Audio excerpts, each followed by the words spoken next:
శుభమస్తు కార్యక్రమంలో గృహ బలం అంశానికి స్వాగతం. వ్రతాలు, నోములు అనేటువంటివి గృహానికి చాలా చక్కటి బలాన్ని ఇస్తాయి.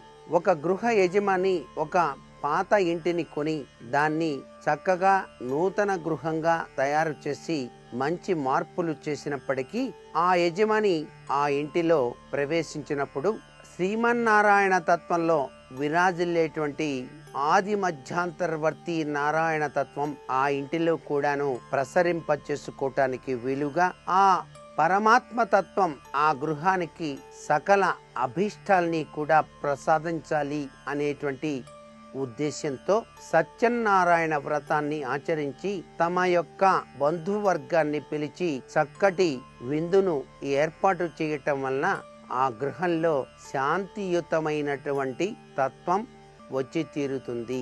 కంటికి కనిపించని అదృష్టం కూడా ఆ ఇంటికి వచ్చి తీరుతుంది సుమా.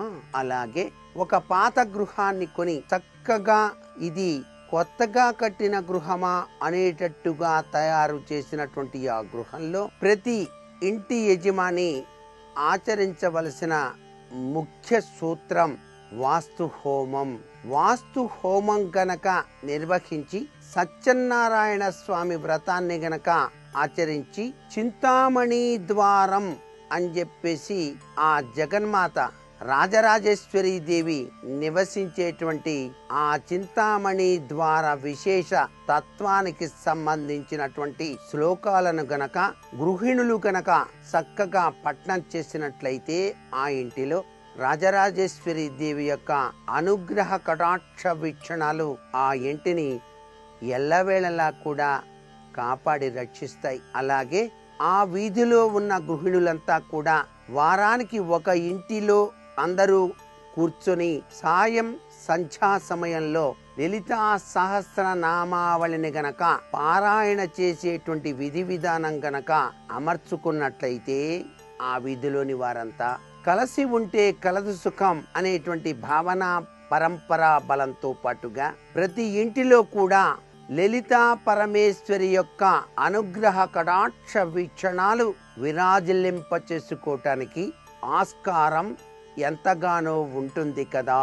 అద్భుతవంతమైనటువంటి దివ్య శక్తి సంపన్నతతో కూడినటువంటి ప్రభావ కిరణాల పుంజలు ఆ ఇంటిలో వెలుగొందటానికి ఆస్కారం ఎంతగానో ఉంటుంది కదా.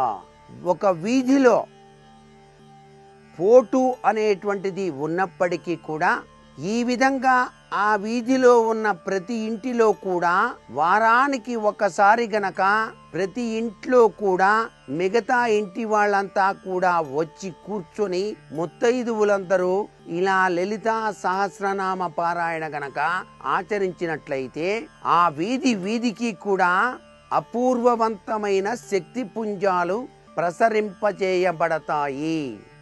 ఇది దైవలీల. దైవతత్వం అనిర్వచనీయంగా ఉన్న వీధుల్లోకి దుష్ట శక్తుల ప్రభావం పనిచేయదు కదా.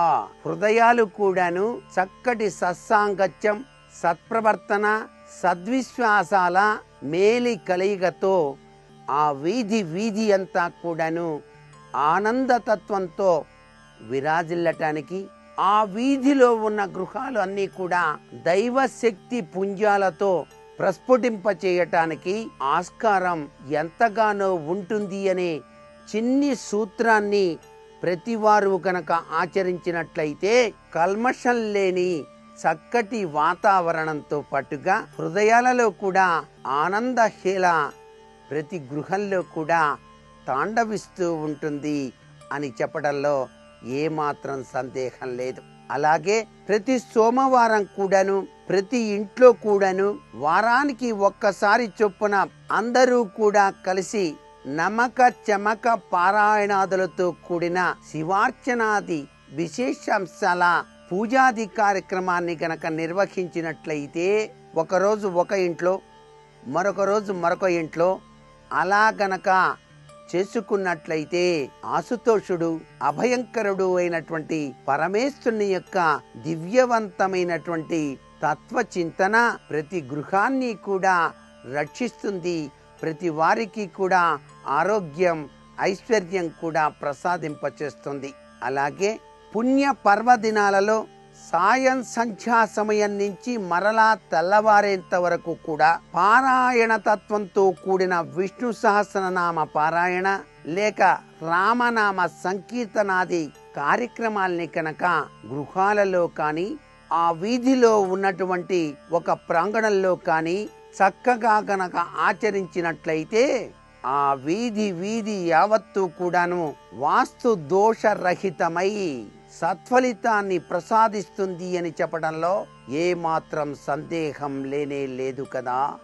దైవ చింతనతో వాస్తు దోషాల్ని తొలగించుకోవటానికి ఇది అత్యంత సులభవంతమైనటువంటి మార్గంగా ప్రతి ఒక్కరూ కూడా గుర్తెరిగితే చాలా మంచిది. ఒక వీధిలో నడిచేటువంటి ఆ వ్యక్తుల యొక్క ప్రభావమే ప్రతి గృహం మీద కూడా పనిచేస్తుంది. ఆ వ్యక్తులు సత్ప్రవర్తన కలిగి దైవ చింతన తత్పరతో కూడినటువంటి వారై నడుస్తూ ఉన్నప్పుడు ప్రతి అణువణువున కూడా శాంతి శాంతి శాంతి అనేటువంటి విశిష్ట తత్వం అక్కడ భూమిలో నిక్షిప్తమై ఉంటుంది. అందరూ కూడా ఆనందంగా, ఆహ్లాదంగా, ఉల్లాసంగా, అదృష్టకరమైన జీవితాన్ని కూడాను సాగించటానికి ఆస్కారం ఎంతగానో ఉంటుంది కదా. మరి ఇంటి ద్వారాలు పెట్టిన తర్వాత కూడాను సత్ఫలితాల్ని ప్రసాదించే దైవ చింతన విశిష్ట తత్వాన్ని ప్రసాదిస్తూ ఉంటుంది అనే విషయాన్ని గుర్తుపెట్టుకోవాలి.